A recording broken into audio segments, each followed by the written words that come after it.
রাজ্যে অন্নপূর্ণা যোজনার সরকারি প্রক্রিয়া শুরু হয়ে যাবে আজই এবং আজই অন্নপূর্ণা যোজনার ফর্ম প্রকাশিত হবে।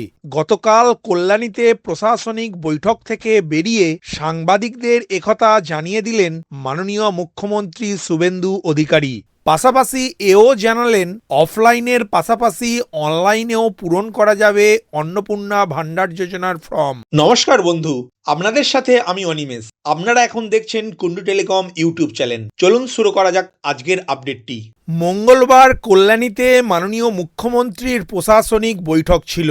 এপিজে আব্দুল কালাম প্রেক্ষাগৃহে উত্তর চব্বিশ পরগনা, নদিয়া ও হুগলি জেলার প্রশাসনিক আধিকারিকদের নিয়ে বৈঠক ছিল ওই দিন। সেই বৈঠক সেরে বেরিয়ে মাননীয় মুখ্যমন্ত্রী সাংবাদিকদের জানান, লক্ষ্মীর ভাণ্ডার প্রকল্পকে অন্নপূর্ণা যোজনা এবং স্বাস্থ্যসাথীকে আয়ুষ্মান ভারতে রূপান্তরিত করার কাজ ইতিমধ্যেই শুরু হয়ে গিয়েছে। এই নতুন প্রকল্পের আর্থিক সুবিধা পেতে গেলে উপভোক্তাদের একটি নির্দিষ্ট ফর্ম পূরণ করতে হবে, যা বুধবারই নবান্ন থেকে আনুষ্ঠানিকভাবে প্রকাশ করা হবে। তিনি জানিয়েছেন, বুধবার নবান্ন থেকে সংশ্লিষ্ট দপ্তরের মন্ত্রী, মুখ্য সচিব, অর্থ সচিব ও অন্যান্য আধিকারিকদের উপস্থিতিতে মাননীয়া পুরমন্ত্রী এবং নারী, শিশু ও সমাজ কল্যাণ মন্ত্রী অগ্নিমিত্রা পাল মহাশয়া এবং তিনি একটি ফর্ম প্রকাশ করবেন। সেই ফর্ম অন্নপূর্ণা যোজনার সুবিধা পেতে পূরণ করতে হবে। মাননীয় মুখ্যমন্ত্রী আরও জানিয়েছেন, এই বিষয়ে বুধবারই বিস্তারিত জানানো হবে। নথিভুক্তকরণ যত তাড়াতাড়ি করবেন তত দ্রুত সুবিধা দিতে পারবেন তারা। প্রশাসনিক সূত্রে খবর, আগামী 1 জুন থেকেই এই নতুন প্রকল্পের টাকা উপভোক্তাদের ব্যাংক অ্যাকাউন্টে পাঠানো শুরু হবে। তবে ফর্ম পূরণের প্রক্রিয়া ও যাচাইকরণ চলাকালীন সাধারণ মানুষের যাতে কোনো সমস্যা না হয় সেই বিষয়টিও নিশ্চিত করেছেন মাননীয় মুখ্যমন্ত্রী। তিনি স্পষ্ট জানিয়েছেন, উপভোক্তাদের অ্যাকাউন্টে যতদিন না অন্নপূর্ণা যোজনার 3000 টাকা দেওয়া শুরু হচ্ছে ততদিন পর্যন্ত পুরানো লক্ষ্মীর ভাণ্ডারের টাকা নিয়ম মেনেই পাবেন তারা। মাননীয় মুখ্যমন্ত্রী আরও জানিয়েছেন, ফর্মের প্রতিলিপি বুধবার পাবেন ইচ্ছুকরা।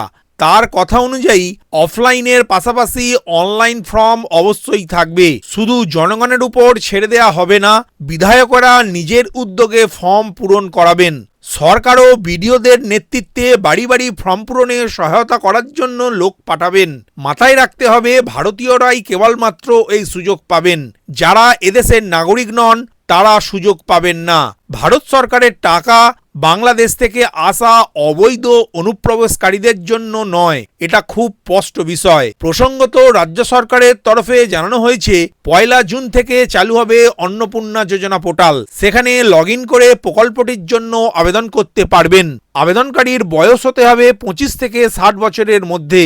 যারা লক্ষ্মীর ভাণ্ডার পেতেন তাদের সকলেরই অ্যাকাউন্টে ঢুকবে অন্নপূর্ণা ভাণ্ডারের টাকা। সরাসরি আধার সংযুক্ত ব্যাংক অ্যাকাউন্টে টাকা ট্রান্সফার হবে। তবে এই প্রকল্পের সুবিধা পাবেন না কেন্দ্র বা রাজ্য সরকার এবং অন্য কোনো রাষ্ট্রায়ত্ত সংস্থার স্থায়ী চাকরিজীবী বা পেনশনভোগীরা। অন্নপূর্ণা যোজনার থেকে বাদ রাখা হয়েছে রাজ্য সরকার অনুমোদিত শিক্ষক, অশিক্ষক, পুর ও পঞ্চায়েত কর্মীদের। কেন্দ্র বা রাজ্য সরকারের স্থায়ী চাকরিতে রয়েছেন কিংবা নিয়মিত বেতন পান বা পেনশন পান এমন মহিলারা এই প্রকল্পের সুবিধা থেকে বঞ্চিত হবেন।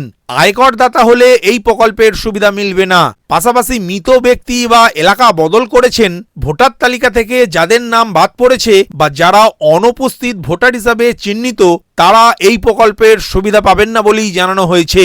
অন্যদিকে অন্নপূর্ণা যোজনায় নতুন করে আবেদন নিয়ে বিভ্রান্তি বাড়তে ফের বিষয়টি নিয়ে বার্তা দিয়েছেন রাজ্যের পুরমন্ত্রী মাননীয়া অগ্নিমিত্রা পাল। তিনি স্পষ্ট করে বলেছেন, যারা লক্ষ্মীর ভাণ্ডার পাচ্ছেন তাদের নামটাই সরাসরি ট্রান্সফার হয়ে যাবে অন্নপূর্ণা ভাণ্ডারে। এর জন্যে আলাদা করে আর আবেদন করার যে কোনো প্রয়োজনীয়তা নেই, সে কথাই নিশ্চিত করেছেন মাননীয়া পুরমন্ত্রী।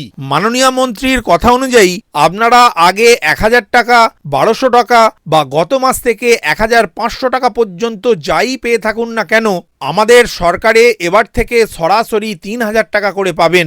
এর জন্য কোনো আইসিডিএস কেন্দ্র বা ডিএম অফিসে যাওয়ার কোনো প্রয়োজনীয়তা নেই। নাম স্থানান্তরের জন্য প্রয়োজনীয় ভেরিফিকেশনের কাজ সরকারি দপ্তর করবে।